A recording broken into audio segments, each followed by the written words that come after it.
The ancient Greeks had a name for the profound journey of the soul back to its source: Henosis. Derived from the Greek word for oneness or unity, Henosis is the process of achieving a mystical unity with the fundamental reality of existence called the One or the Monad. It is a path that leads inward, away from the noise and division of the everyday world. The goal of Henosis is to gently dissolve the feeling of a separate self, to let go of the ego and individuality and merge back into the single, all-encompassing consciousness from which we came. It is the ultimate return and awakening to the simple truth that we are not just part of the whole, but the whole itself.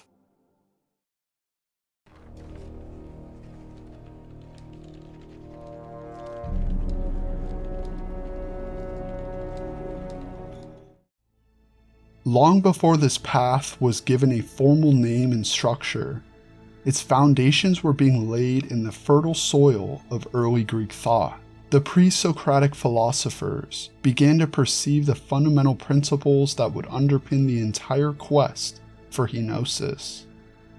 They wrestled with the great paradox of being, the relationship between the ceaseless change that governs all mortal experience and the eternal unchanging reality that must surely lie beneath it. The philosopher Heraclitus of Ephesus discerned a profound truth about the nature of existence. He observed the constant flux of life, a perpetual becoming and perishing that defined everything within the sensory world. His famous aphorism, that no man ever steps in the same river twice, for it's not the same river and he's not the same man, captures the essence of this transient reality. Yet Heraclitus was no prophet of chaos. Beneath this bewildering dance of impermanence, he perceived a unifying principle, an intelligent and ordering force he termed the Logos. This Logos, or cosmic order, was the unspoken grammar of the universe, the hidden harmony that bound all warring opposites together into a coherent, if dynamic, whole. For Heraclitus, wisdom was the alignment of the individual soul with this universal Logos, a first intimation that beneath the many there lies a singular unifying intelligence. From a seemingly opposite pole of thought, Parmenides of Elea offered a vision not of flux, but of absolute, unyielding permanence. He posited an unchanging and eternal reality, a perfect and continuous sphere of being that simply is. Through rigorous logic, he argued against the very possibility of non-existence, declaring that we can speak and think only of what exists, and what exists is uncreated and imperishable, for it is whole and unchanging and complete. It was not or nor shall be different, since it is now, all at once, one and continuous. In the Parmenidean worldview, all change, all motion, and all multiplicity were but illusions of the senses, a profound misapprehension of the true nature of reality. The world of appearances was a deviation from the truth of the One. While Heraclitus found unity within the flux, Parmenides located it beyond the flux entirely. Together, these two titanic figures, in their very opposition, forged the conceptual vocabulary for all subsequent contemplations of the One. They established the great dialect between the transient world of the many and the eternal world of the One, setting the stage for a philosophy that would seek not merely to contemplate this division, but to actively transcend it. It was Plato who took these foundational whispers and amplified them into a resonant philosophical symphony, advancing the notion of transcendent realities and charting the soul's ascent toward them. He synthesized the Heraclitean world of flux and the Parmenidean world of eternal being into a comprehensive model of reality. He did not dismiss the world of the senses as mere illusion, but framed it as a shadow, a copy of a higher, more genuine reality. This he articulated through his celebrated theory of forms, eternal, perfect, and unchanging ideals that stand as the true archetypes behind the flawed and fleeting objects of the physical world. Every beautiful object partakes in the form of beauty. Every just act partakes in the form of justice. These forms exist in an intelligible realm, accessible not to the senses, but to the purified intellect. At the apex of this celestial hierarchy stands the most sublime and powerful of all archetypes, the form of the good. The good is to the intelligible realm what the sun is to the visible world. It is the source of all reality, the principle that illuminates the other forms and gives them their very existence and knowability. It is the ultimate object of the philosopher's quest, the final destination of the soul's journey. This journey is immortalized in Plato's most powerful allegory, the allegory of the cave. Here he illustrates the painful but necessary ascent of the soul from a state of profound ignorance to one of enlightened truth. Humanity is depicted as prisoners chained in a subterranean cavern, facing a wall upon which flicker the shadows of puppets, themselves mere copies of real objects. For the prisoners, these shadows constitute the entirety of their reality. The philosopher is the one who breaks these chains, who turns away from the shadow play and begins the arduous climb out of the cave and into the light of the sun. It is a path of liberation from illusion, a turning of the entire soul from the darkness of becoming to the light of being, culminating in a direct, if blinding, vision of the form of the good. In this, Plato lays down the ethical and intellectual roadmap for Henosis. The philosophical life is a preparation for death, a purification of the soul from its bodily entanglements, and a gradual training of the inner eye to withstand the divine radiance of the One. Centuries after Plato, the philosopher Plotinus would take this entire intellectual inheritance and systematize it into a comprehensive metaphysical and spiritual framework, a complete guide for the soul's return to its source. Living in a time of social upheaval and spiritual seeking, Plotinus synthesized Platonic thought with Aristotelian and Stoic elements, as well as mystical currents from the East, to create the towering edifice of Neoplatonism. Within this system, Henosis is not merely a goal, it is the central, organizing principle of all reality. At the heart of the Platonian cosmos is the One, the ultimate principle of reality, which he described as existing beyond all being and non-being. The One is utterly simple, indivisible, and ineffable. It cannot be grasped by the rational mind, for it is the source of the mind itself.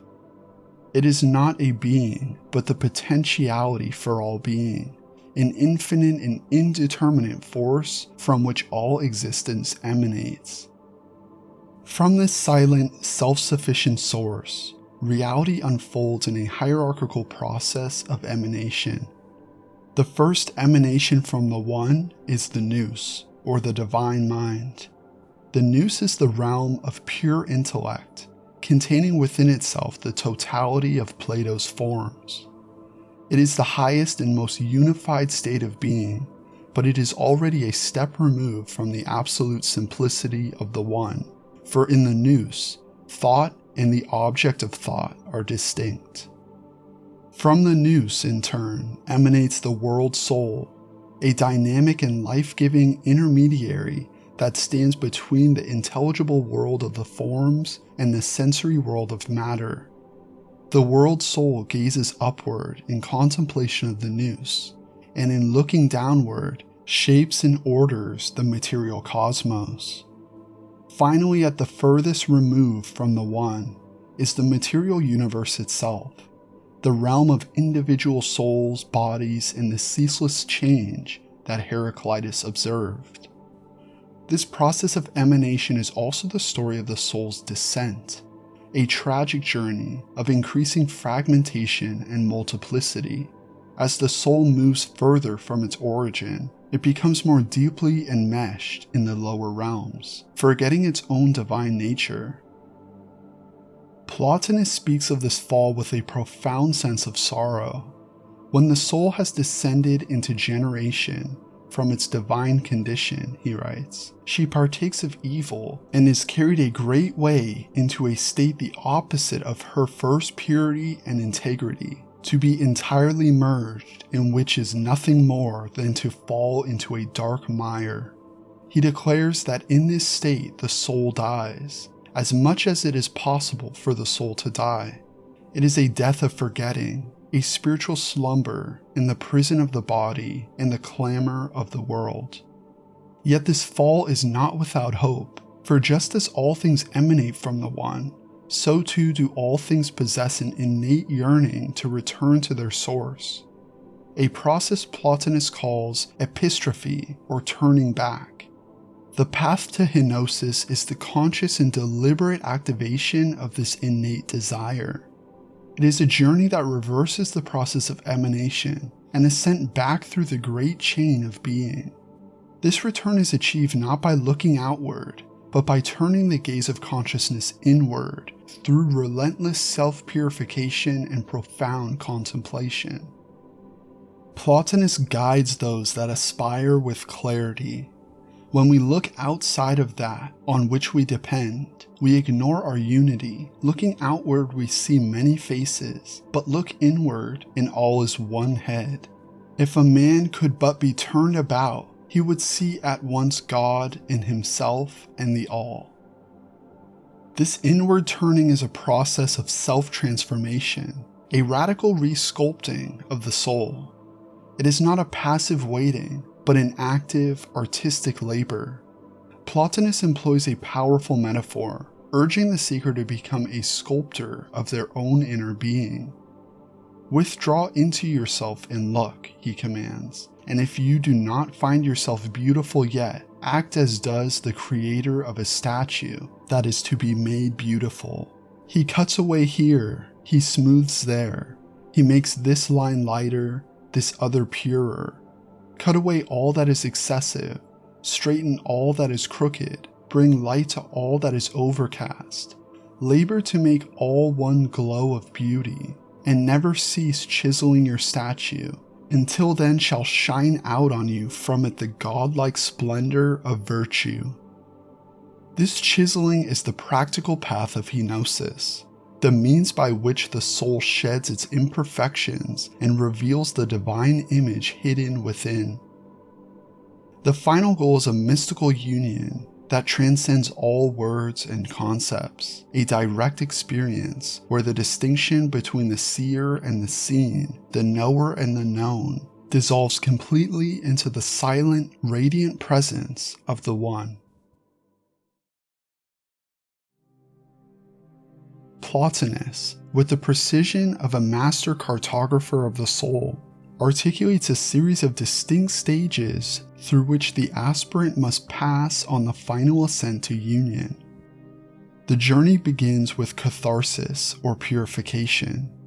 This is the active cleansing of the soul from its contamination with the world of multiplicity. The mastering of the passions, the detachment from bodily concerns, and the purification of the mind from false opinions. It is the process of untangling the soul from all that it is not, of severing the bonds that tie it to the lower realms of generation and decay.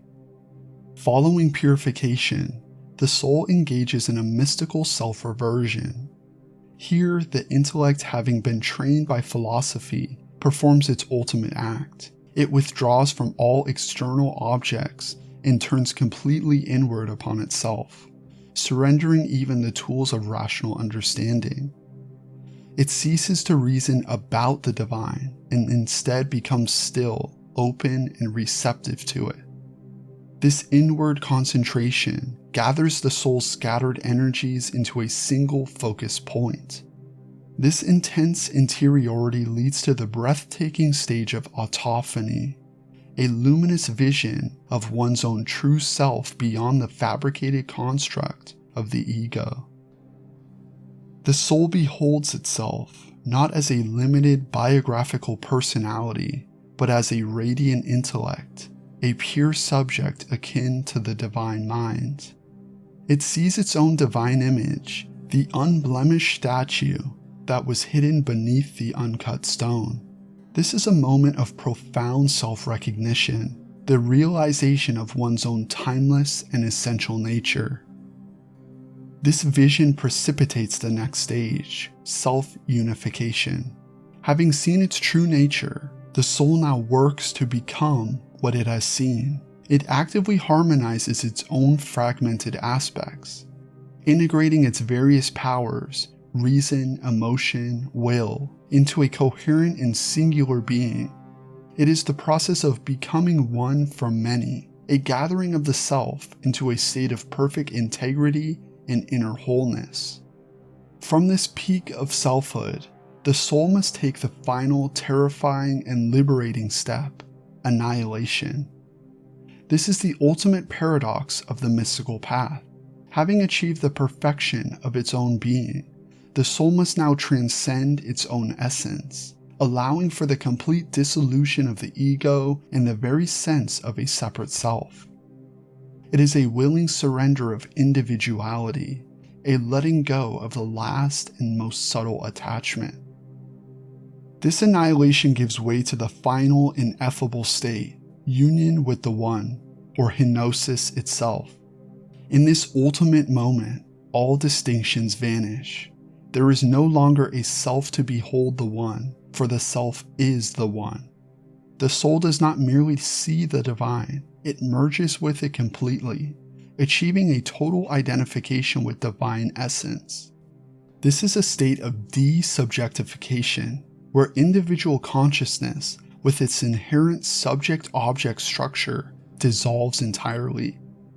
There is no memory, no thought, no self-awareness, only the simple, silent, and ecstatic reality of unified being, the fulfillment of the soul's deepest and most ancient longing to return to its divine and singular origin.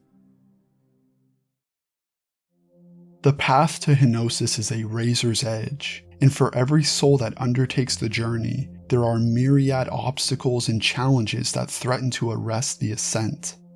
These are not external demons, but internal impediments, deep-seated structures of consciousness that conspire to keep the soul chained in the cave of ignorance.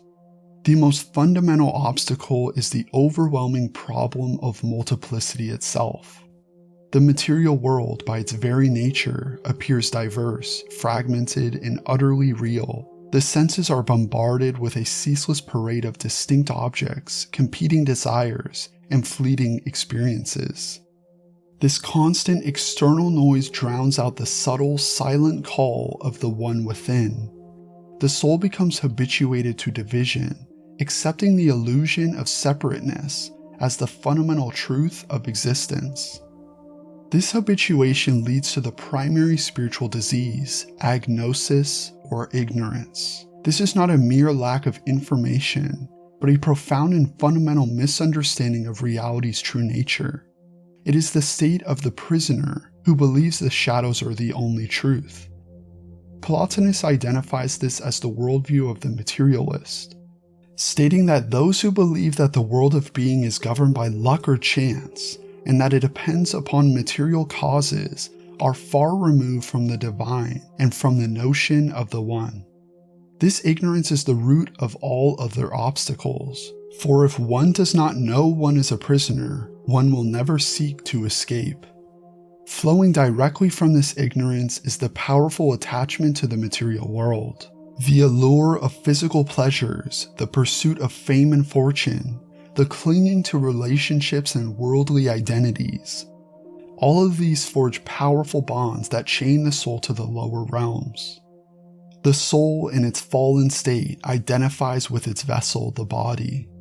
It mistakes the experiences of the body for its own, yet Plotinus offers a crucial clarification on this soul-body relationship, reminding us that the soul is not a passive victim of the body's passions, but a user of an instrument. He writes, "We may treat of the soul as in the body, whether it be set above it or actually within it, since the association of the two constitutes the one thing called the living organism. Now from this relation, from the soul using the body as an instrument, it does not follow that the soul must share the body's experiences. A man does not himself feel all the experiences of the tools with which he is working. The challenge then is to achieve this state of noble detachment, to use the body as a craftsman uses a tool, without becoming identified with the tool itself. Overcoming these obstacles requires constant vigilance, unwavering discipline, and a courageous faith in a reality that the senses cannot perceive."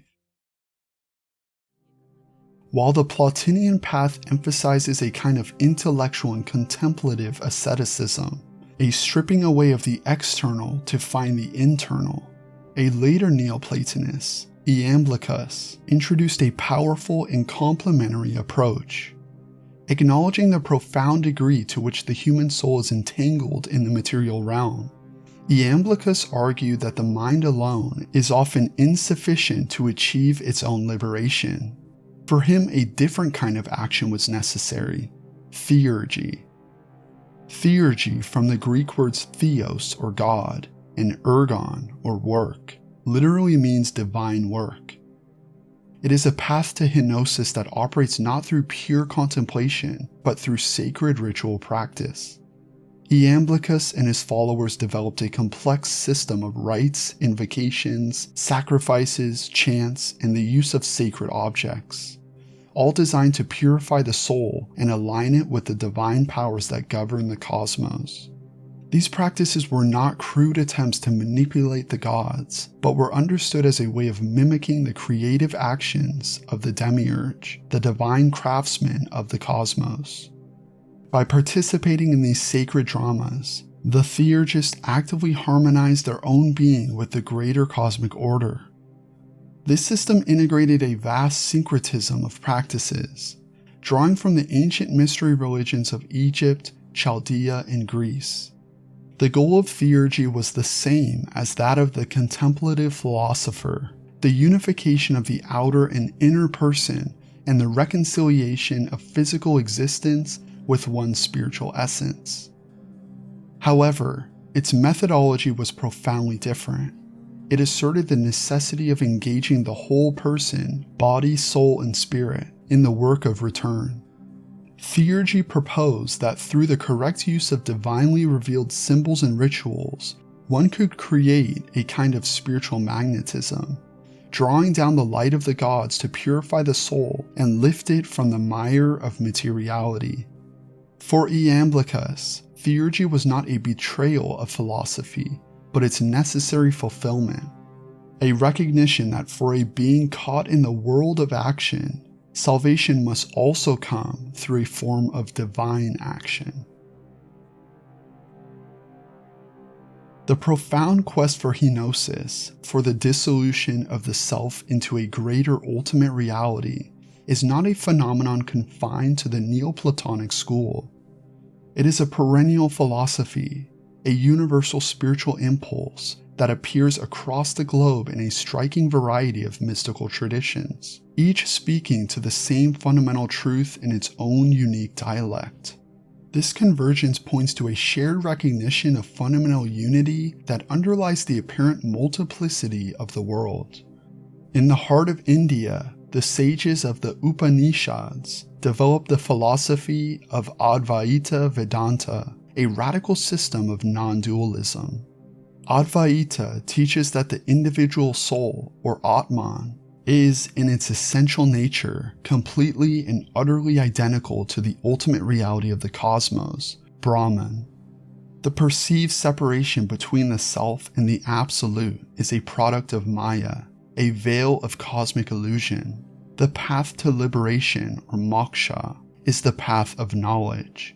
a process of inquiry and meditation that culminates in the direct experiential realization of the great truth encapsulated in the mantra, "Thou art that." This is a perfect parallel to Henosis, the realization that the individual spark is and has always been one with the divine fire. In the teachings of the Buddha, we find a similar emphasis on transcending the illusory self. The core doctrines of Sunyata and Anatman directly attack the notion of the permanent, independent ego. Buddhism teaches that our suffering arises from the clinging to a self that does not truly exist. The attainment of nirvana, or liberation, involves the extinguishing of this false sense of self and the realization of the interdependent, empty nature of all phenomena. While its language is often negative, describing what reality is not, its goal is a positive state of unconditional awareness that is functionally identical to the unitive states described in other traditions. Within Christian mysticism, we find the same yearning for union with God. The German Dominican friar Meister Eckhart spoke of a divine spark, scintilla anime, residing in the deepest ground of the soul, an uncreated aspect of our being that is essentially one with God. The path for Eckhart was one of detachment and letting go, of emptying the soul so that God may enter and be born within it. Centuries later, the Spanish Carmelite Saint John of the Cross would chart the soul's journey through the dark night, a painful purging process that strips the soul of all attachments to sense and spirit, leading it ultimately to a transformative union with the Godhead. The esoteric traditions of the West, such as the Hermetic Order of the Golden Dawn, created a potent synthesis of Kabbalah, astrology, alchemy, and ceremonial magic, all aimed at the same goal of uniting the microcosm with the macrocosm. And in the heart of Islam, the mystical path of Sufism presents the doctrine of fana, which means annihilation or extinction in God. Through practices of constant remembrance, ecstatic music, poetry, and the famous whirling dance of the Mevlevi order, the Sufi seeks to dissolve their individual ego into the all-encompassing presence of the beloved Allah.